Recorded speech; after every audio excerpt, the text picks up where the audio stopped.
Good morning, children. Sairam. Today in history, we are going to do the next part of our third lesson, that is India's internal challenges. In the first part, we have learnt about the various independent states those were formed, like Mizoram, Nagaland, and the various organizations like the MNC, then NNC, MNF were formed. Then in the second part also we have learnt about the various movements, like for example the Naxalite movement.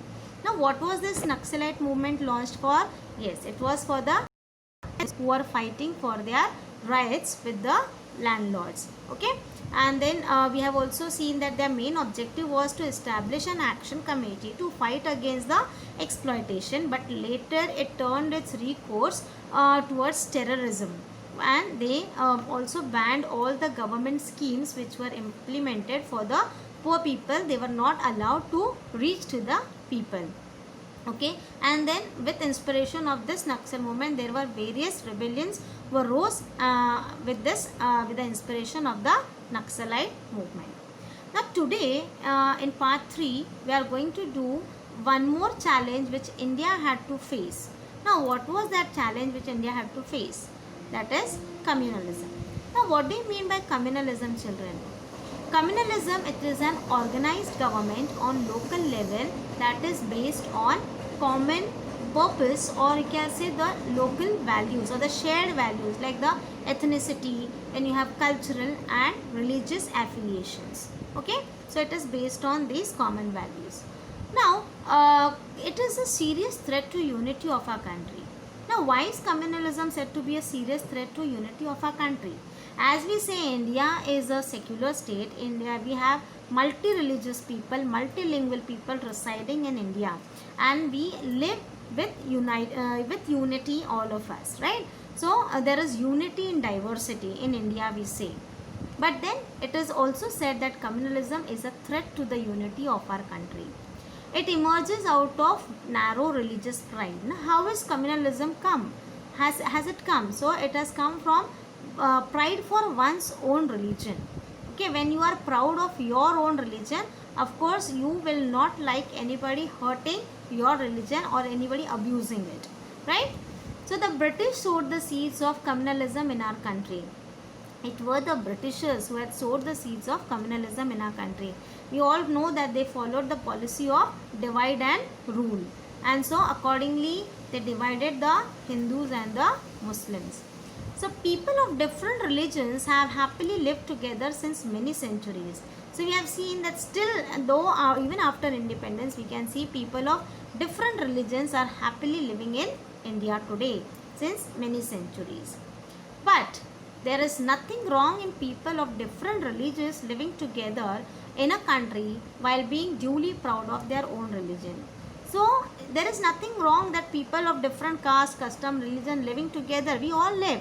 Now in a class also you see, we come from various backgrounds, but we share each other's feelings, we share each other's food, right? So there is nothing wrong in living together while being but at the same time, when you are proud of your own religion, of course you should also respect others' religions too.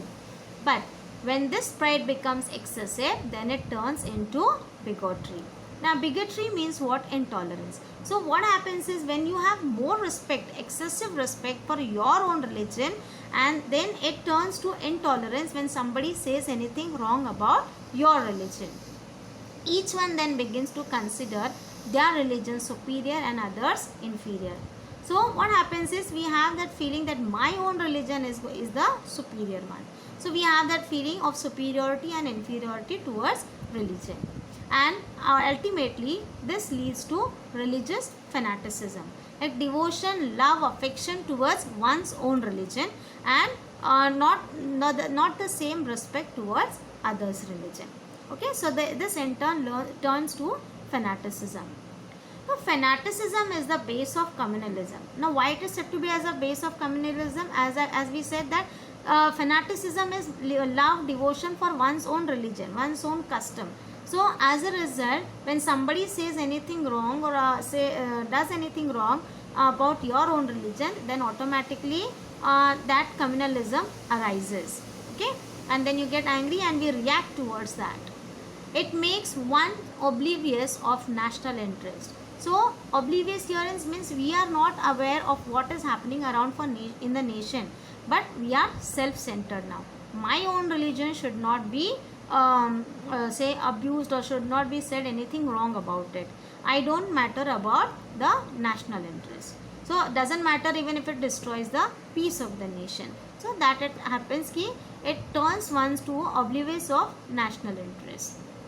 People of different religion don't trust each other. So automatically what happens is, when you just favor your own religion, so automatically you lose trust towards others, right?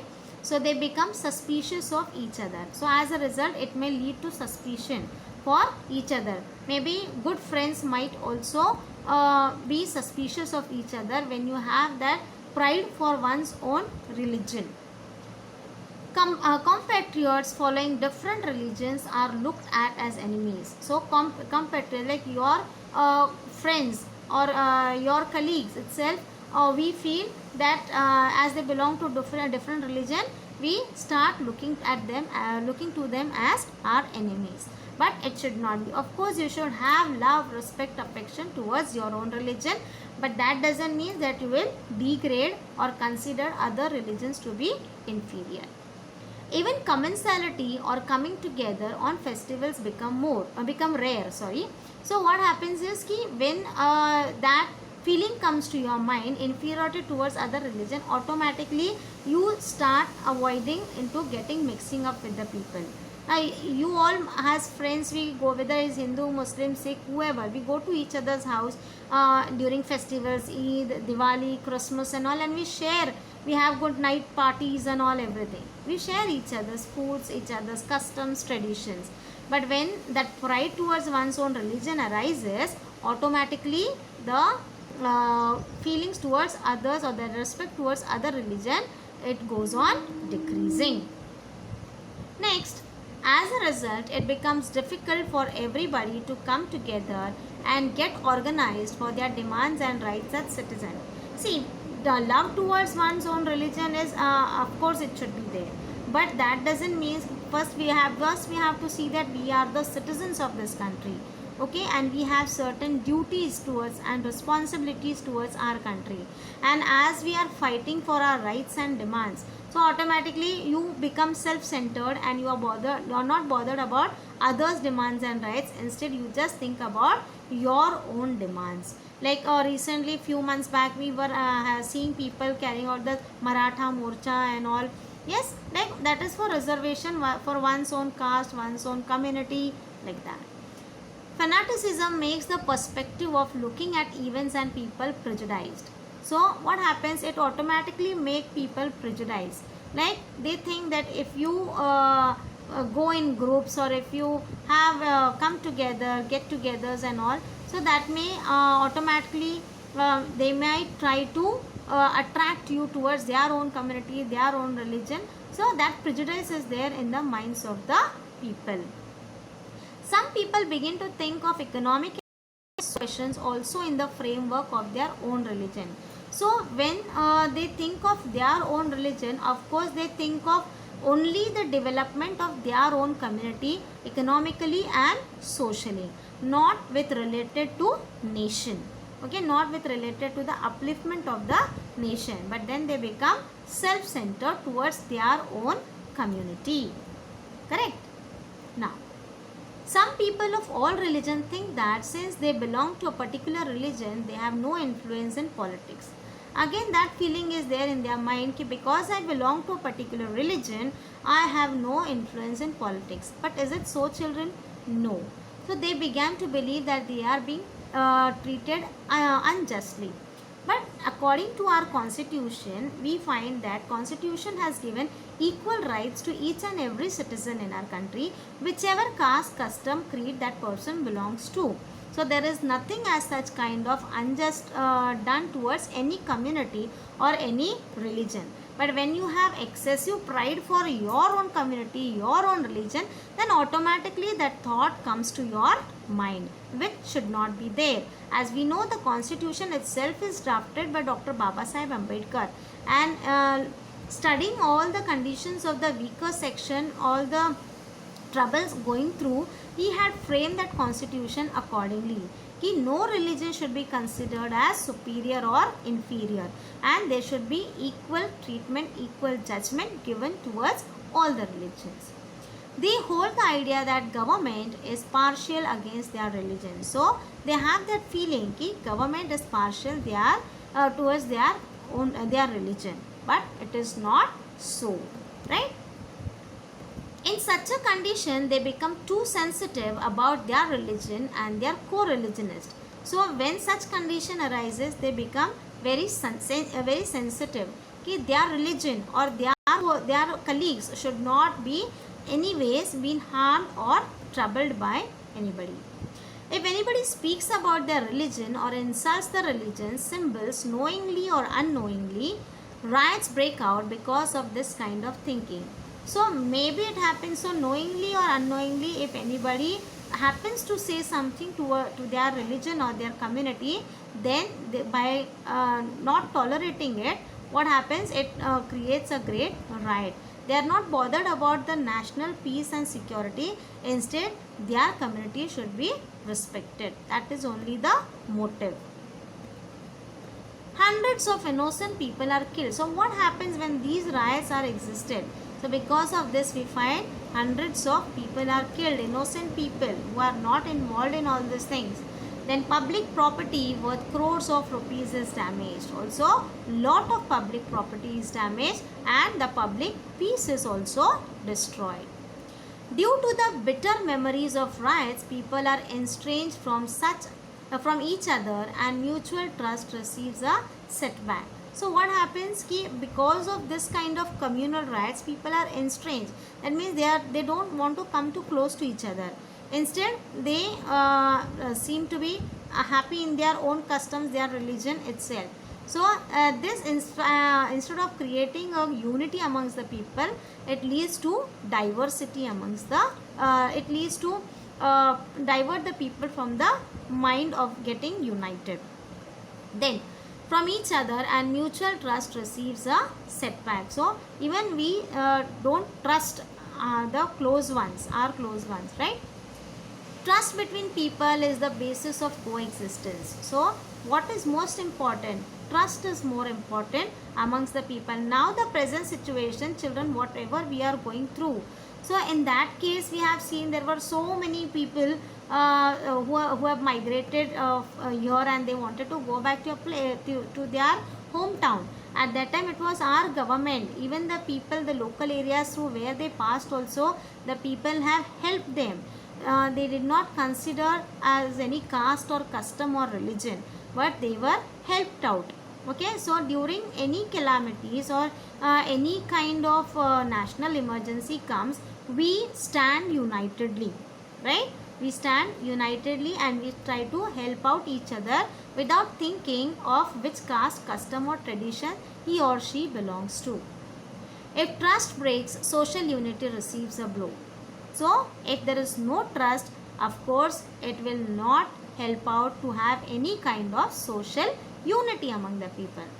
So, how can national unity be achieved without social unity? Of course, when the people in the country, in the society are not united, then how are they going to create a national unity? It is not going to be there. So, the most important thing we need to do is we need to be united. All caste, custom, traditions. Hence, it is necessary that we all counter this religious communalism with all our strength. So it is up to we individual, the future generation also coming through. We have to inculcate in their mind such feelings, such thoughts of unity. Okay, not of diversity, not teaching them about our own religion only, but telling them about the other religions also, and also making them treat all the religions equally, right? For this, we should accept the good practices and ideas of each other. Now, how can you do this? How can you bring about social unity? So, for this, we should accept good practices and ideas of each other.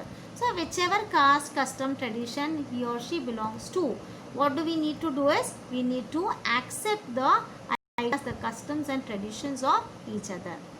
We should be able to look and understand our economic social problems rationally. So we should learn to understand the economic and social, because whatever economic social problem everybody is going to face. Now at present situation we can see we have so many financial crises. Yes, there are people who are really lost their jobs, no earnings, and then in that case we need to be united and help out each other. If we have something, we have to share with half of it to them. So accordingly that social unity can be created amongst the people. We should not mix these questions with religion. So when these types of question arises, we are not going to mix up with religion, but look at through the aspect of humanity. First, we should believe that we are human beings first, and then we belong to certain religion or caste or a custom. Yes, you can see there are people who are just earning on their daily wages, and which because of this present situation, that is also not possible. So of course if we can do something for them, help out something to them in any ways, as a citizen of the country, as a human being, individual, it is our duty to come forward and help out in this circumstances. Okay, so we should search for the economic, political or historical reasons that are responsible for disturbing religious harmony. So as a citizen of the country, we need to find out the cause of these communalism. Instead we need to not to join with them, but we have to find out the cause of it, and then we have to search for the measures, economic, social, political, whatever, or historical reasons which are responsible for such thing. So we need to find out the measures for this. How can we overcome this communalism from the minds of the people?